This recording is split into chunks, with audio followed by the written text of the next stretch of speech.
Perlu usaha yang terus menerus. Makanya itu memang tidak mudah. Ketika kita sudah di dalam Kristus, Roh Kudus sudah melahirkan baru kita berjalan di dalam terang sebagai manusia yang baru. Kita tetap bisa bergumul dengan dosa, tapi tidak dikuasai. Sekali lagi, tidak dikuasai. Kita kadang-kadang memang jatuh, ya. Tapi kita tidak lagi dikuasai. Tapi itu menunjukkan memang itu tidak mudah memang. Tapi kita perlu ingat bahwa ketika kita mematikan dosa, kita terus berjuang, itu kemenangan kita itu bukan terletak pada kekuatan kita. Kemenangan kita itu terletak pada kekuatan daripada Roh Kudus. Amin. Jadi tetapi jika oleh Roh kamu mematikan. Jadi Roh itu yang bekerja memberikan kita kekuatan. Ketika Rasul Paulus berkata, sebab semua orang yang dipimpin oleh Roh Allah, mereka adalah anak-anak, ini memang mengarahkan kepada kita bahwa kita perlu terus berjalan dalam kebenaran. Kita perlu mengarahkan hati kita kepada kebenaran. Dengan apa? Dengan kita memerangi dosa itu. Bapak Ibu, daging itu tidak akan pernah condong di dalam kehidupan kita. Dan tidak akan pernah punya kerinduan akan Allah. Itu sebabnya ketika Paulus berkata, barang siapa dipimpin, artinya hidup kita itu diarahkan oleh Allah. Kita ini ada anak-anak Allah, maka kita akan mengikuti, kita akan menaati. Jadi hari ini Roh Kudus berbicara dengan lantang kepada kita. Roh Kudus memberikan kita kuasa yang baru. Dan karya Kristus itu apa? Menghancurkan kuasa dosa sehingga apa? Supaya kita yang orang yang percaya, kita tidak lagi dalam pergumulan dengan dosa. Kita tidak lagi berada di dalam kuasa dosa. Ini hal yang perlu kita kita perhatikan dalam kehidupan kita. Kita perlu setiap hari mendengarkan kuasa Roh Kudus, dan hari ini kita diingatkan. Roh Kudus berbicara dengan jelas melalui kebenaran firman Tuhan kepada kita. Bahwa kita terus perlu memerangi yang namanya dosa. Dan ketika kita memerangi, kita tidak pernah sendirian. Karena apa? Kekuatannya terletak pada Kristus. Bahkan kalau Bapak Ibu baca di bagian yang berikutnya, kata penghubung dari ayat 12, di situ dikaitkan tentang karya penebusan Kristus. Tim Keller mengatakan bahwa kalau kita mau melemahkan dosa, maka kita harus mengkaitkannya itu dengan karya Kristus. Kita terus harus memikirkan karya Kristus yang bekerja di dalam kehidupan kita, sudah mati dan bangkit bagi kita. Karena hanya itu yang bisa melemahkan dosa di dalam kehidupan kita. Jadi hal yang pertama yang Roh Kudus ingin kita dengar suaranya, yaitu Roh Kudus akan menuntun kita untuk memerangi dosa. Yang kedua, Roh Kudus memberikan kita roh pengangkatan sebagai anak-anak Allah, bukan roh perbudakan. Di dalam ayat yang ke-15, sebab kamu tidak menerima roh perbudakan yang membuat kamu takut, yang membuat kamu menjadi takut lagi, tetapi kamu menerima roh yang menjadikan kamu anak Allah. Ya. Ada di dalam kalau Bapak Ibu memperhatikan di dalam Roma pasal 8, itu kata Roh Kudus itu sangat banyak dibandingkan di pasal-pasal yang lain. Jadi ini ayat pasal yang bagus untuk kita memahami karya Roh Kudus. Dan salah satunya adalah roh pengangkatan sebagai anak Allah, adopsi. Nah, adopsi ini merupakan prosedur hukum yang umum di masyarakat Romawi, sama seperti di budaya Ibrani Timur Dekat.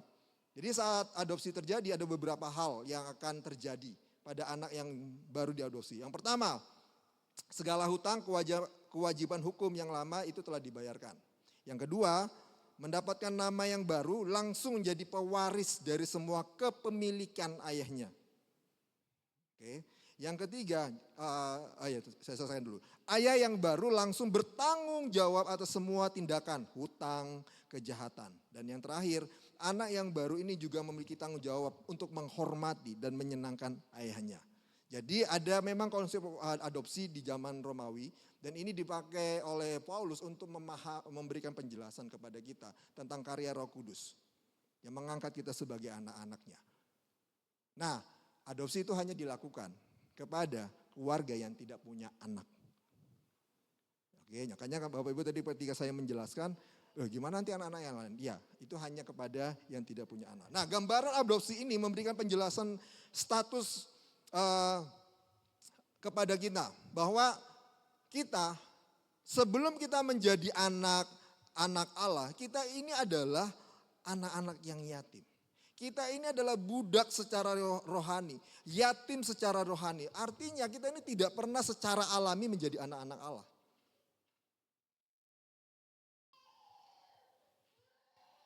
Status kita itu diberikan, tidak otomatis kepada kita memperoleh.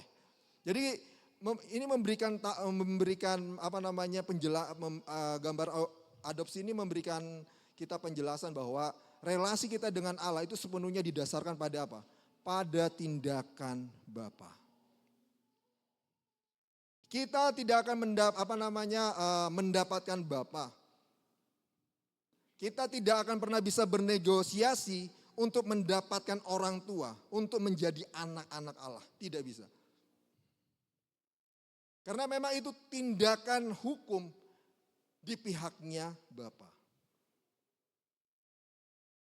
Dia yang harus membayar harga yang mahal.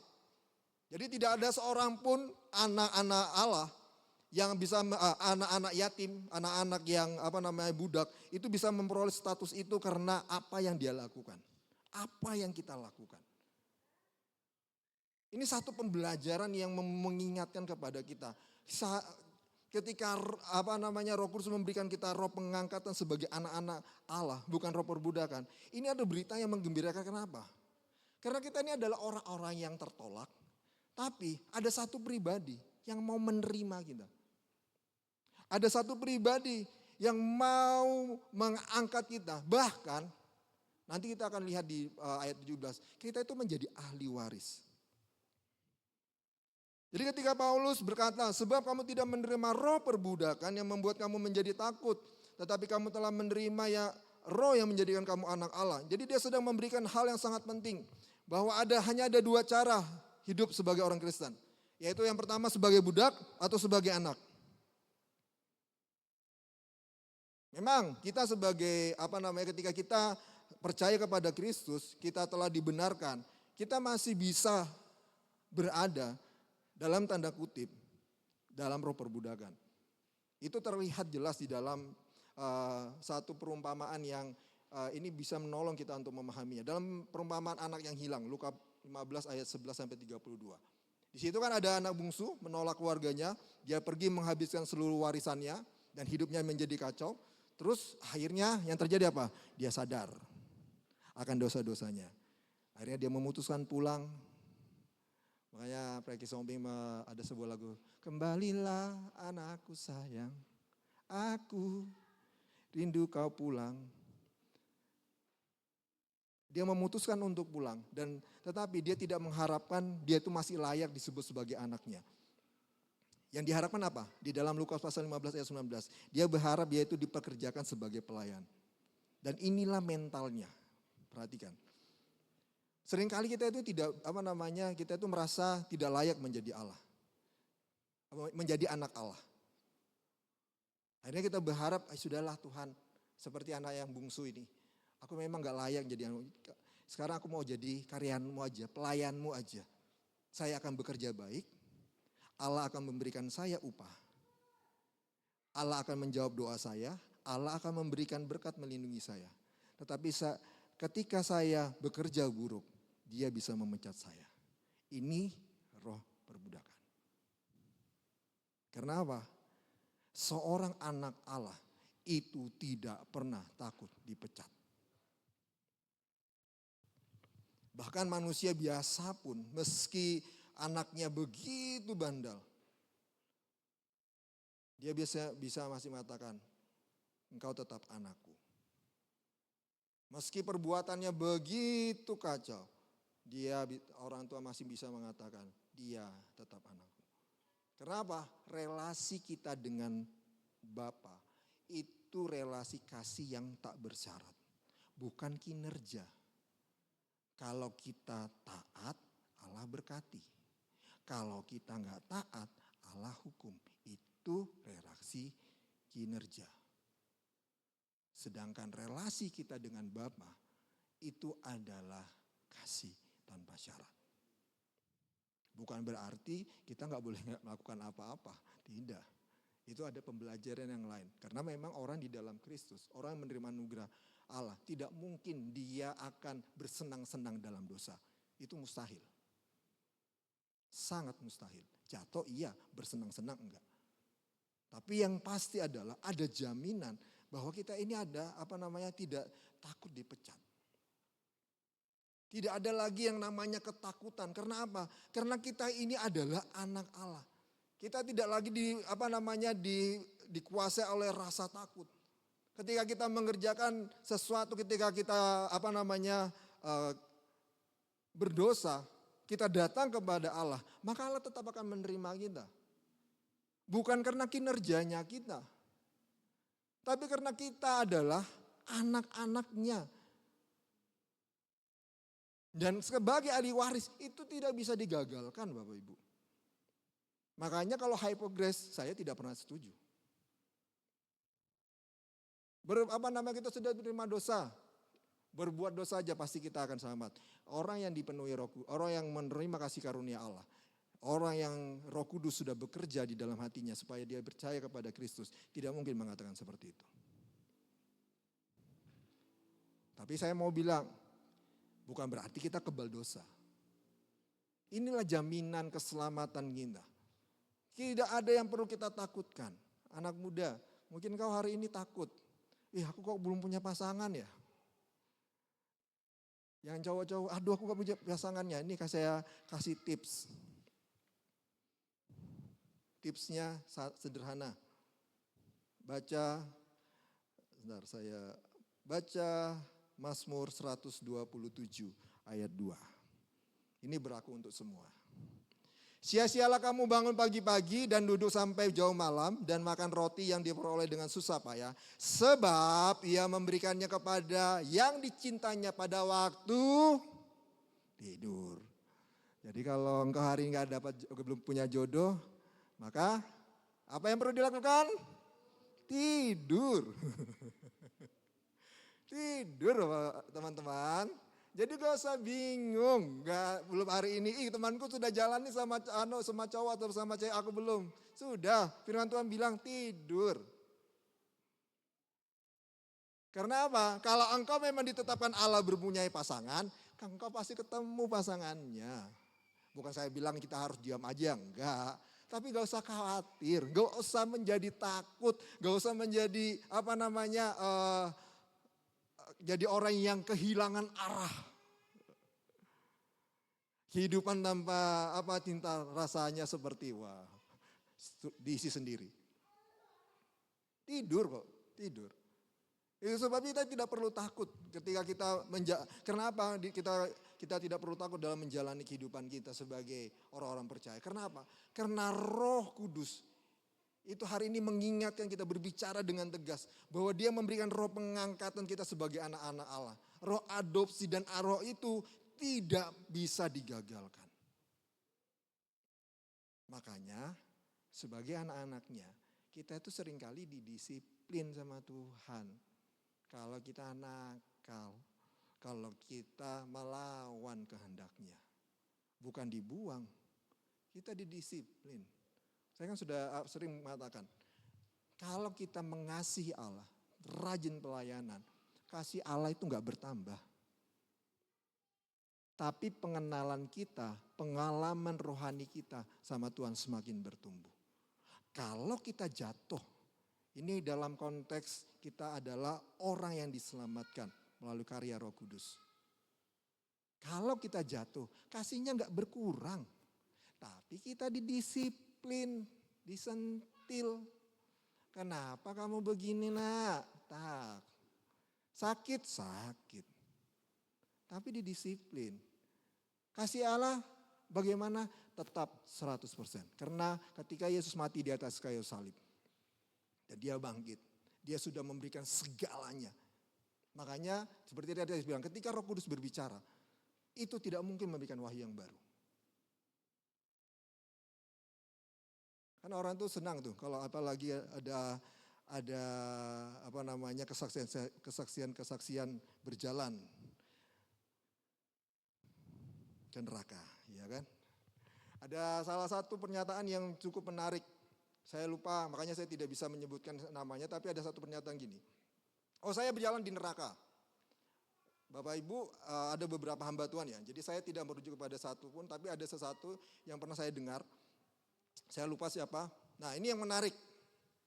Dia mengatakan bahwa ketika saya berjalan di neraka, saya melihat bagaimana iblis itu menghukum orang-orang yang tidak percaya kepada Kristus. Saya mau tanya, pernyataan ini benar atau salah? Bapak Ibu, pernyataan ini benar atau salah? Ayo buka Alkitabnya. Yohanes, Wahyu. Ya, Yohanes ditulis oleh Wahyu. Yohanes menulis Wahyu. Wahyu ditulis oleh Yohanes. Kitab Wahyu pasal 20 ayat 10. Minta tolong teman-teman multimedia bisa bantu.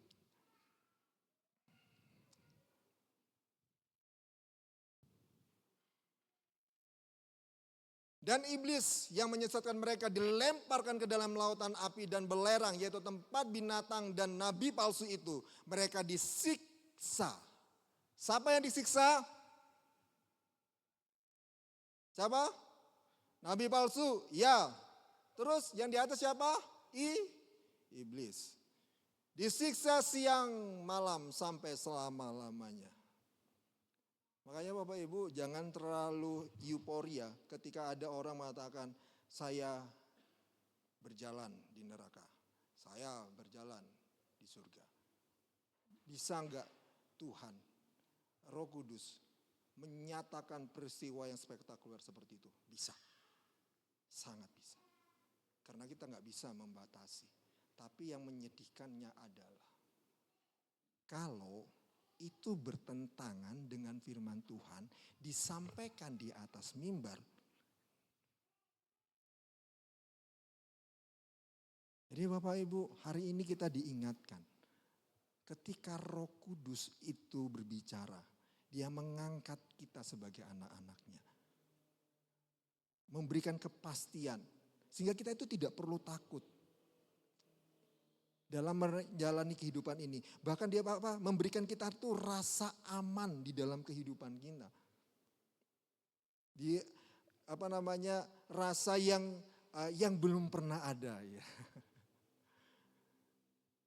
Dan ketika Roh Kudus itu mengadopsi di dalam Roma pasal 8 ayat 5, dia kan di situ juga dikatakan.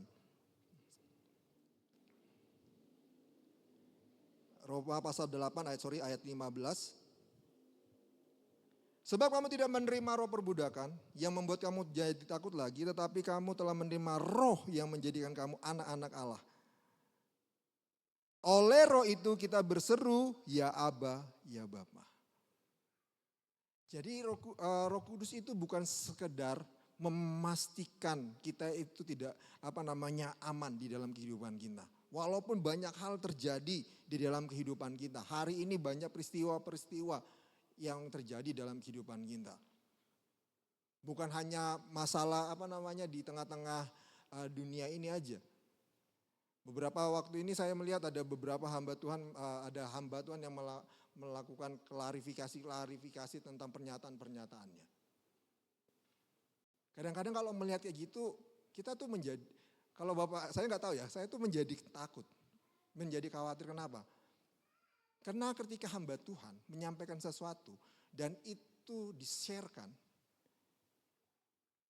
dan itu salah, itu jatuhnya penyesatan. Nanti dibilang penyesatan marah, klarifikasi lagi. Hamba Tuhan itu nggak boleh ditegur gini. Itu penangkapan saya dari pembahasan beliau. Tapi kita harus ingat Paulus ketika Petrus di dalam, semoga saya tidak salah, di dalam Galatia, dia menunjukkan kemunafikan di tengah-tengah orang Yahudi dan non-Yahudi. Di umum, Dan yang lakukan Paulus apa? Dia juga menegur di umum.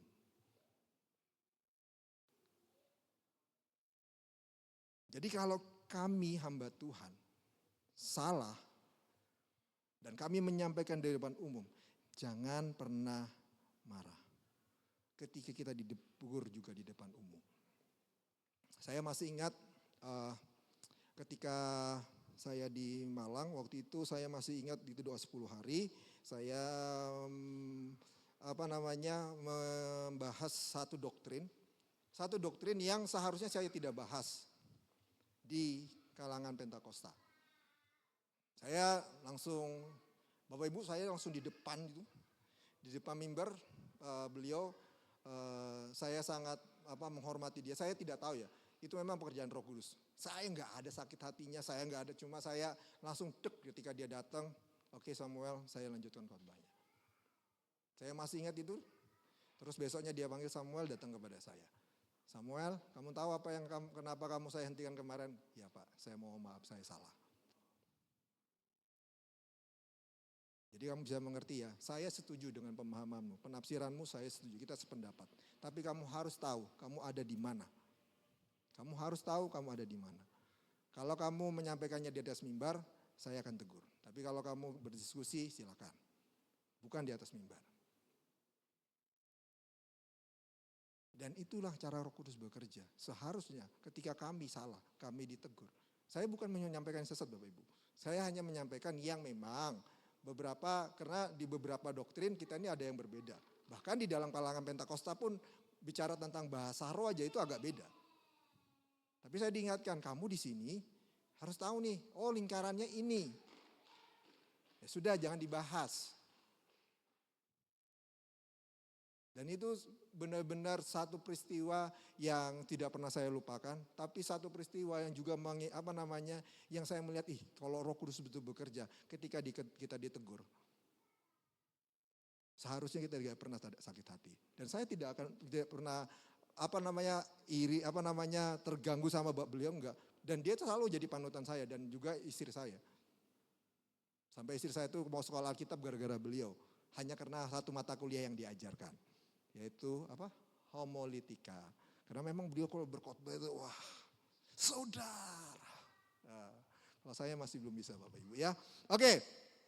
Jadi ketika Roh Kudus berbicara, hari ini Roh Kudus berbicara kepada kita dengan jelas bahwa Dia itu mengadopsi kita, mengangkat kita sebagai anaknya, sehingga kita tidak lagi hidup di dalam yang namanya apa? Kita tidak lagi hidup di dalam namanya perbudakan.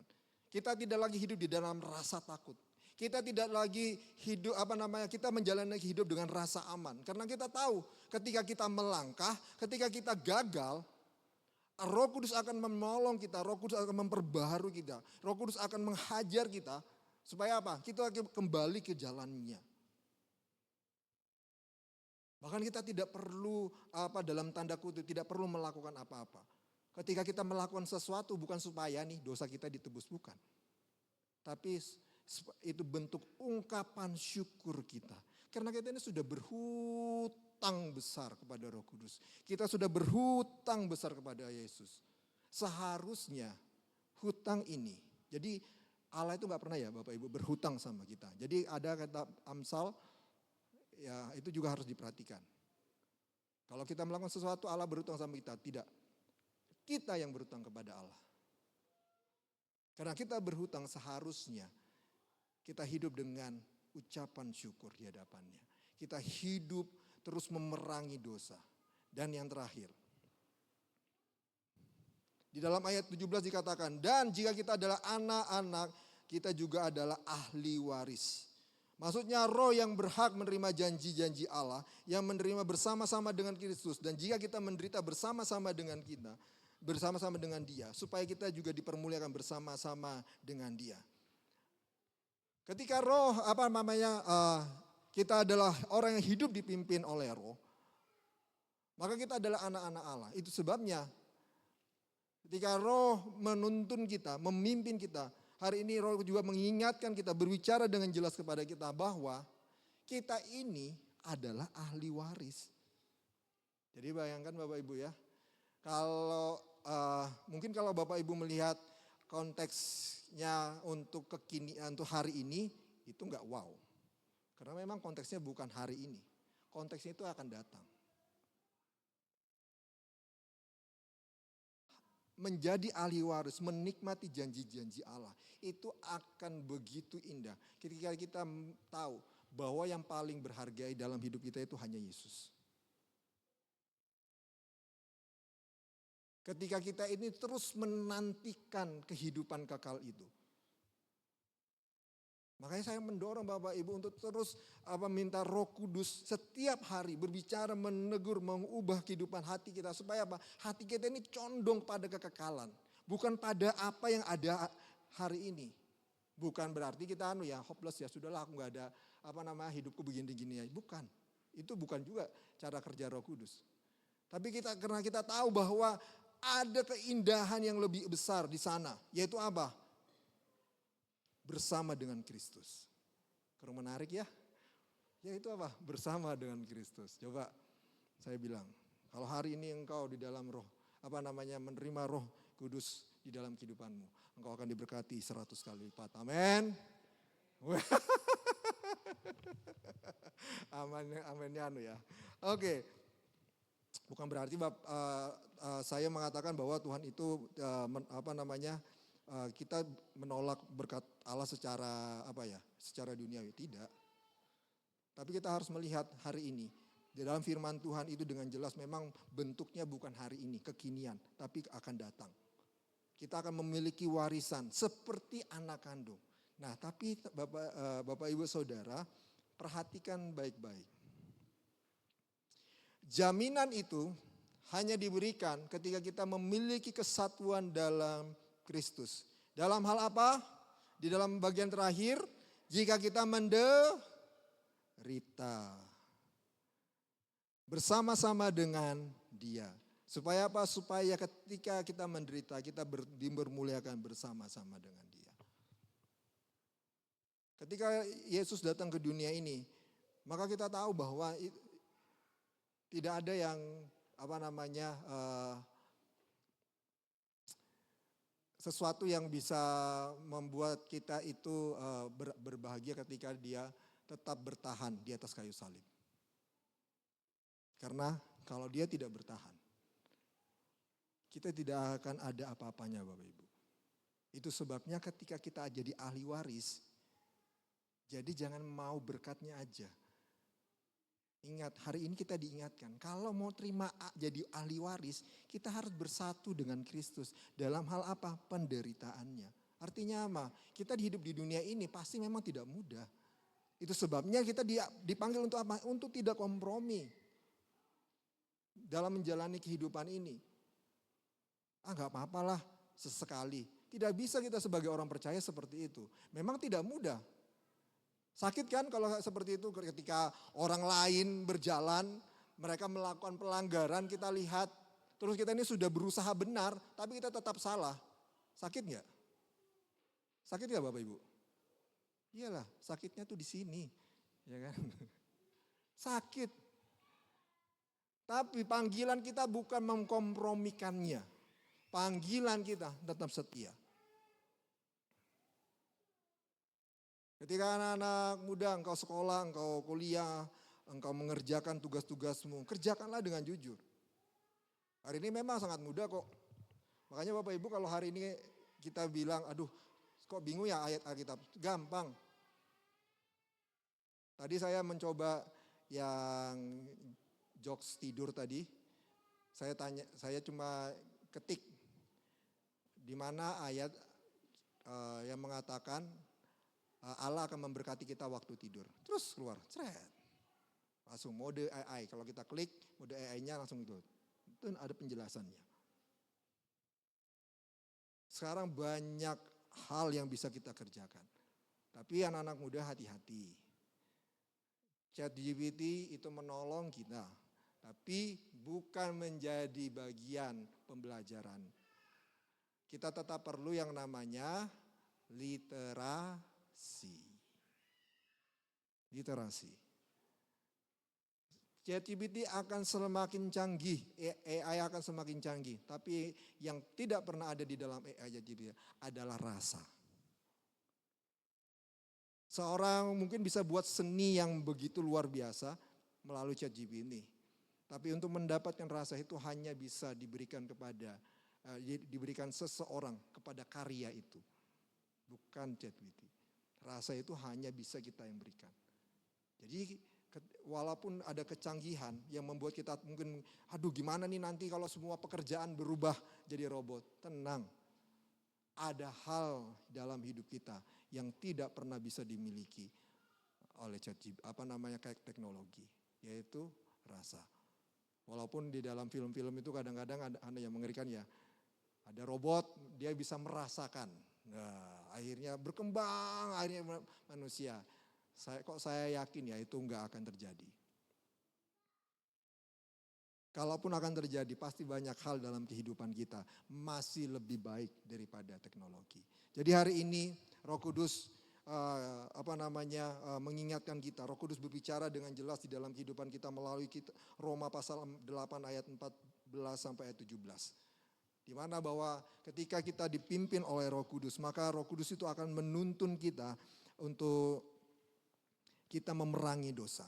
Ketika Roh Kudus itu memimpin kehidupan kita, maka Roh Kudus akan memberikan kita roh adopsi, roh mengangkat kita, memberikan kita rasa aman.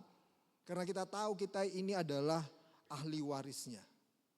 Tapi Roh Kudus juga mengingatkan sebagai ahli waris, semua itu akan kita terima ketika kita menderita bersama Kristus. Artinya kembali lagi ke peran awalnya Roh Kudus. Roh Kudus berbicara tentang apa yang Tuhan Yesus telah ajarkan. Apa yang sudah Tuhan Yesus kerjakan. Dan ketika Roh Kudus ada di dalam kehidupan kita, menguasai hati kita, maka kita akan memberikan kekuatan untuk apa? Untuk kita mampu menghadapi setiap penderitaan. Apapun itu. Karena kita tahu ada Roh Kudus yang terus bersama dengan kita. Mari kita berdoa. Terima kasih ya Roh Kudus, Engkau berbicara begitu jelas kepada kami hari ini melalui kebenaran firman-Mu. Kami bersyukur melalui pemahaman dalam Roma pasal 8 ayat 14 sampai 17. Engkau mengingatkan kami, Engkau berbicara kembali kepada kami bahwa Engkau ya Roh Kudus yang akan terus menuntun kami, yang terus memberikan kami kekuatan untuk memerangi dosa di dalam segala kelemahan kami. Karena kami tahu ketika kami memerangi dosa, kami tidak pernah sendirian. Engkau yang memberikan kami kekuatan, kemampuan untuk kami bangkit. Untuk itu ya Roh Kudus terus baharui kami, terus bentuk kehidupan kami. Ingatkan kami terus Bapa bahwa kami tidak anak-anak Allah yang telah diadopsi, yang telah diangkat sebagai anak-anak-Mu, sehingga kami memiliki hak ahli waris itu di dalam kehidupan kami. Untuk itu Tuhan, biarlah kami terus bertekun di dalam penderitaan bersama Kristus. Hidup di dalam kebenaran. Karena kami tahu ketika kami hidup dalam kebenaran, kami memang tidak akan mudah menjalani kehidupan ini. Ketika kami hidup di tengah dunia yang jatuh dalam dosa, kami tidak akan pernah mudah. Pasti akan ada penderitaan. Tapi kami tahu di balik semua itu ada kemuliaan yang Allah janjikan. Ketika kami bersama-sama dengan Kristus di dalam kehidupan yang kekal. Terima kasih ya Roh Kudus, terus tuntun kami. Kami mau Engkau memimpin kami untuk mendengar terus suara-Mu melalui kebenaran firman Tuhan. Di dalam nama Tuhan Yesus kami berdoa. Amin. Kita bangkit berdiri, kita akan sepakat berdoa lagi untuk anggota jemaat kita yang berulang tahun.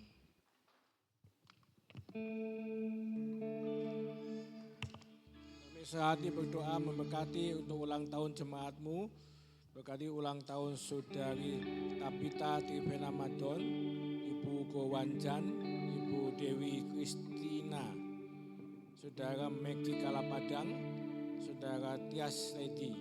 Berkati mereka dengan Mazmur 91 ayat 16, umur panjang, kesehatan, dan berkat-berkat dalam pengikutannya kepada Tuhan, memberikan roh yang semakin setia beribadah, memberikan roh yang selalu mencari Tuhan dengan sungguh-sungguh. Juga ulang tahun pernikahan dari Bapak Yeskia Sofyan dan pasangannya Ibu Susan Pantau ulang tahun pernikahan yang ke-12. Kiranya berkat atas rumah tangga menyertai mereka senantiasa. Engkau memberikan pertolongan Tuhan supaya mereka semakin dipakai Tuhan, boleh menjadi saksi Tuhan untuk memberitakan sukacita pertolongan Tuhan dalam keluarganya. Juga hamba berdoa untuk setiap anggota jemaat yang turut mendoakan berkat yang sama datang kepada masing-masing. Biarlah hari-hari ini minta pembelaan dan pertolongan Roh Kudus untuk keadaan keluarga anak Tuhan. Tolonglah mereka supaya patuh pada firman Tuhan, supaya mendengarkan suara pimpinan Roh Kudus, sehingga rumah tangga anak Tuhan makin bahagia, makin berkemenangan menghadapi segala macam tantangan dalam keluarga, kesulitan, perselisihan, hal-hal lain yang bisa mengganggu kebahagiaannya. Pagi hari dengan perlindungan kasih Kristus menyertainya. Perlindungan kuasa Tuhan membawa mereka hidup dalam damai dan sukacita bahagia. Sebentar kami akan memberikan persembahan pekerjaanmu, berkati usaha, dagangan anak Tuhan, pekerjaannya, terutama anak Tuhan yang setia pada Tuhan, menaruh percaya pada Tuhan, beri hikmat dalam usahanya, beri mereka kemampuan untuk mengatur, memanage dengan baik pendapatannya, sehingga mereka bisa mendapatkan kecukupan dan pemeliharaan Tuhan. Kami memberi dengan sukacita dalam nama Tuhan Yesus. Amin. Silakan duduk kembali Bapak Ibu.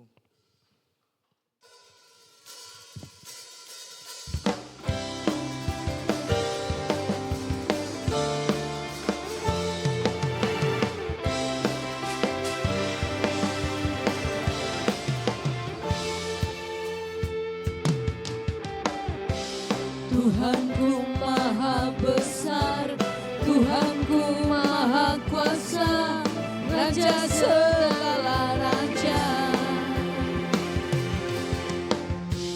Dia takkan tergoyahkan, dia takkan terkalahkan, dia hidup dan berkuasa.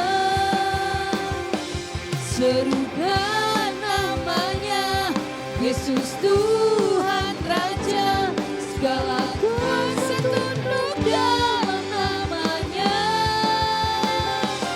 Dia luar biasa, perkasa mulia, Yesus nama di atas segala nama.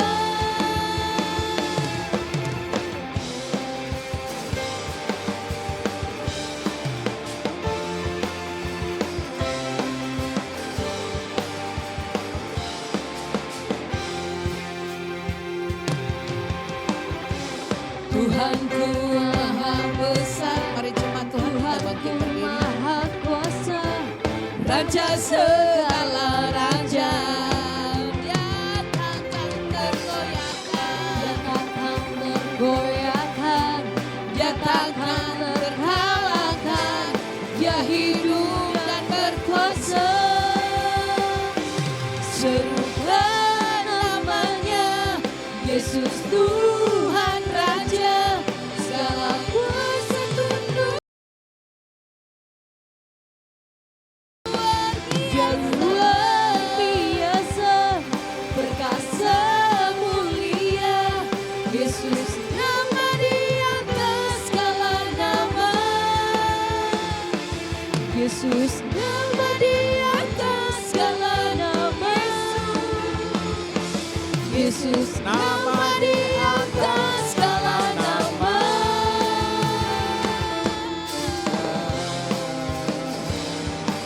Haleluya. Puji Tuhan. Ya, puji Tuhan. Ya Tuhan, terima kasih. Segala puji kemuliaan bagi nama Tuhan. Bapak Ibu, sebelum kita menerima berkat doa, berkat ada yang permintaan doa, angkat dua tangan ke atas dengan percaya. Dengan iman, anak-anakmu yang dinaikkan tangannya, kedua tangannya ke atas, Tuhan tambahlah percaya, pengharapannya akan Tuhan. Dalam setiap pergumulannya, biarlah mengikuti pimpinan Tuhan, Roh Kudus Tuhan, sehingga mereka boleh patuh dengar-dengaran, dan Tuhan memberkati dengan berkat-Mu yang terbaik menyertainya. Berkati para pelayan-pelayan Tuhan yang telah melayani ibadah 1 dan 2, baik tim puji-pujian, Saudari Emma dan timnya, yang merenungkan pada ibadah kedua ini, Saudara Samuel Suesa, berkati dengan keluarganya, dan pelayanannya memuliakan nama Tuhan. Berkati juga anggota jemaat yang dengan setia dan taat untuk ibadah. Tuhan tolong semuanya dengan menerima berkat Tuhan. Kami terima berkat-Mu ya Bapa. Tuhan memberkati dan melindungi-Mu. Tuhan menyinari Engkau dengan wajah-Nya dan memberi Engkau kasih karunia. Tuhan menghadapkan wajah-Nya kepadamu dan memberi Engkau damai sejahtera.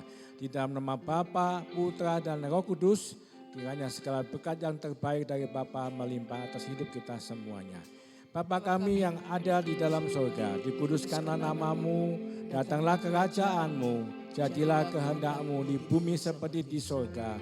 Berikanlah kami pada hari ini makanan kami yang secukupnya, dan ampunilah kesalahan kami, seperti kami juga mengampuni orang yang bersalah kepada kami.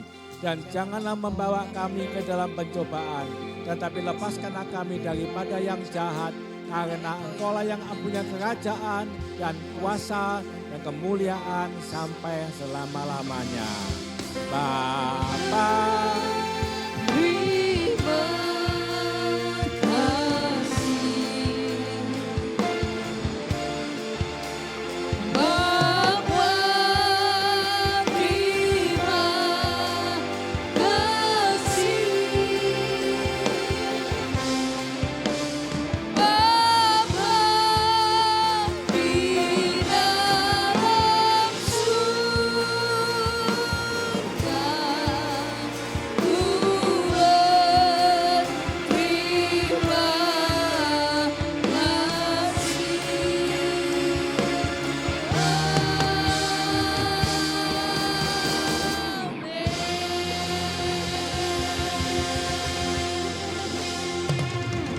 Selamat hari Minggu, Tuhan memberkati semua jemaat Tuhan.